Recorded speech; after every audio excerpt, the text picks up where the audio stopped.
Today's review comes from The Garden and also from Rivington and Beak. This is a new beer as part of the Fog series of beers from Rivington in collaboration with Beak called Welcome to the Fog Parade. Well, what's it going to be like? Keep watching to find out.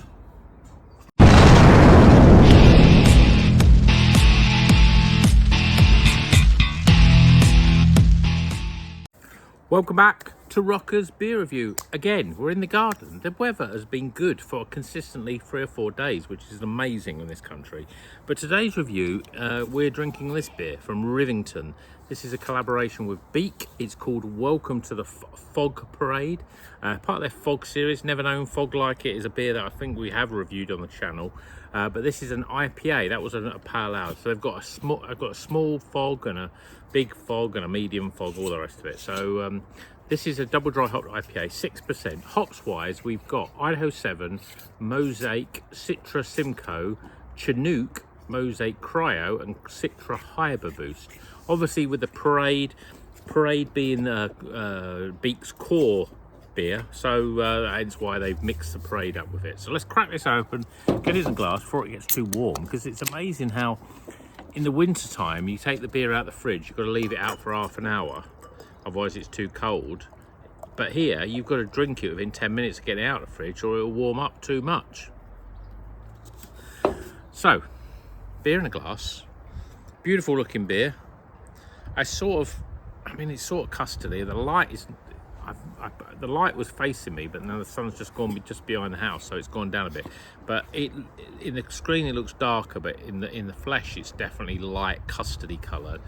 Literally, I'd say less than 2 fingers, but quite compacted head. Looks pretty good. Let's check the aroma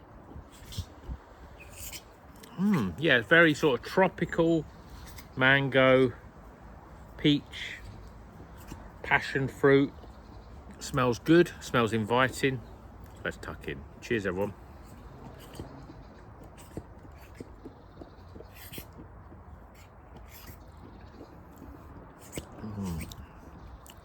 Oh, that's delicious.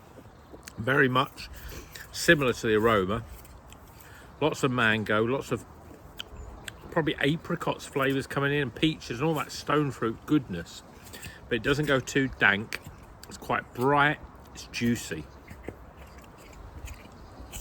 Then that sort of gives way to a little bit more earthiness, touch of pine maybe, and then a sharp sort of citrus, probably grapefruit, I would say, rind sort of flavour.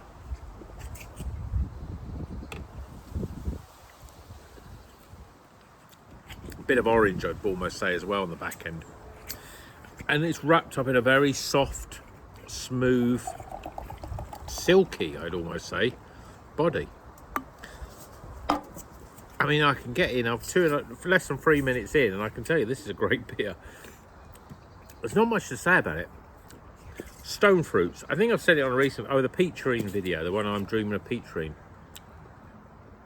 When you talk about stone fruits, when you talk about peach, apricot, mango, and the peach is the lighter, brighter. Apricot's a stronger sort of flavour, but mango for me is all about, there's a little bit more sort of dankness with that mango flavour. This is pretty much in between all of those, really.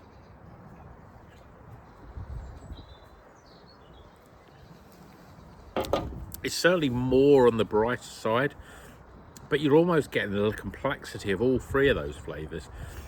Peach, and then that gives way to sort of an apricot, a stronger stone fruit flavour. And then there's a little sort of back end of mango, a little bit of dankness, only a little bit, and then you'll get a little bit of sharpness, a little bit of pininess, a little bit of more earthiness. And I expect that's from the Chinook. So we've got, I mean, ultimately we've really got 4 hops. We've got Idaho 7, Citra, Mosaic, and Simcoe. Oh no, 5 hops actually. So Idaho 7, I'll say again, Idaho 7, Citra, Mosaic, Simcoe, and Chinook. And then we've got the Cryo version and this Hyper Boost versions of Mosaic and Citra. But it's a beautifully balanced beer. As always, Rivington make great beers. Obviously, Beak make great beers, and together they've made a really, really good beer. And 6%,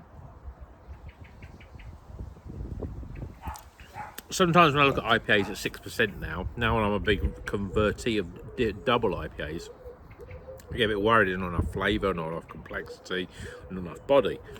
But it's got all of those in spades. And so it's a lot more, it's very much closer in terms of the hop profile to a double IPA. There's a smooth, the body's still, I'd say, fairly light. I think it's the difficulty is describing the lightness or the softness. I think it's very, very soft, so it gives the impression it's a bit light.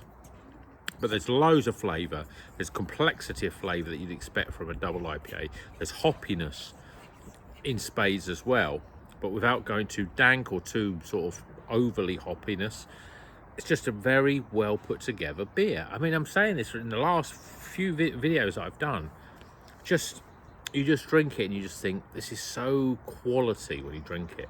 It's such a, you know, these guys know what they're doing. It's amazing when you can pick another IPA out from another company that maybe not so well known, and you can drink that and you think, why is this beer not the same? You know, it's got the hops in it, it's got barley, oats and wheat, you know, it should be the percentage wise. Why is it not the same? There's such a difference compared with a good brewery and a sort of average one. And for me, Rivington are one of the top 3 breweries in the country. Beak are pretty close to being in there. You know, they could be quite interchangeable some of their days. I've had very good beers from Beak. In fact, I've very rarely had an average beer from Beak, even a good beer from Beak. They're more on the great scale, and Rivington as well. When they're great, they're very great. I don't think this is generally going to be the best IPA I've ever had.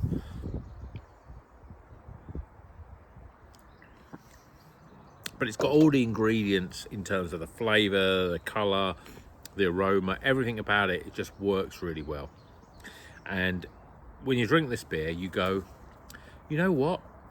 I need to buy another Rivington beer. That's what you think when you drink this beer, because you think this is a great brewery that make great beers. So again, another great beer. Let's get some scores.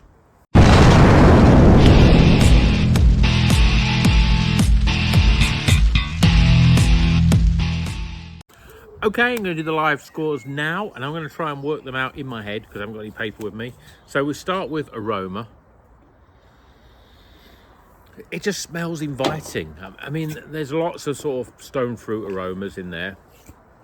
I'd say it's like in pungent level. It's not the most pungent, but it's certainly not the least. So I think it's pretty solid. I'm giving it 14 for aroma.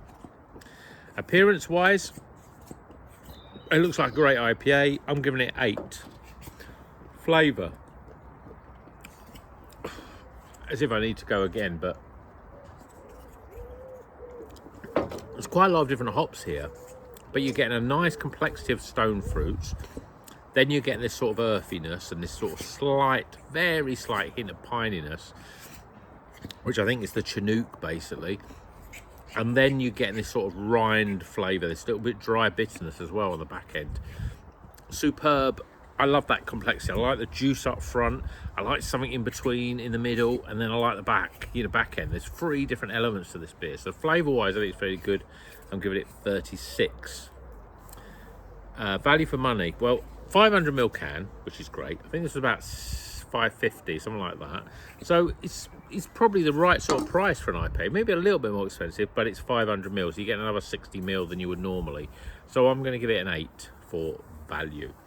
And then my overall experience, well, I'm trying to work in my head what I've got here. So I've got I'm going to edit these scores. So overall experience, again, it's a lovely beer. It's got loads of flavour.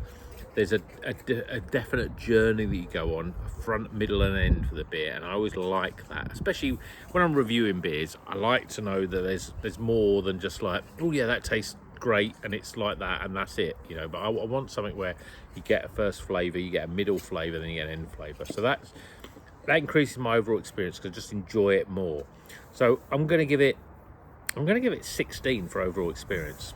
We took the scores up, and obviously by the wonders of edits, I'm going to tell you the score is highly recommended. This is a highly recommended beer. It's a great beer in the 80s.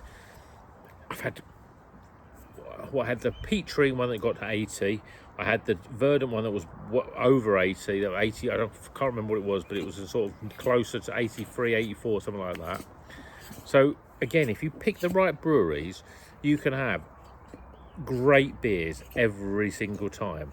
And by great breweries, you can't really go wrong with Rivington, Verdant, Beak, Azvex, Track and Polly's. There we go. There's more, but they're the ones off the top of my head that I think that if you buy any of those beers, you're going to enjoy them. So, hope you've enjoyed this video. Please give it a thumbs up if you like it. Please subscribe if you're not a subscriber. The wind's getting up, so the empty can's blowing. Oh, as is my tripod. So, yeah. So, if you like the video, give it a thumbs up, subscribe, and until the next one, well, you know what you do. Drink good craft beer. Make sure there's no wind involved, and keep on rocking.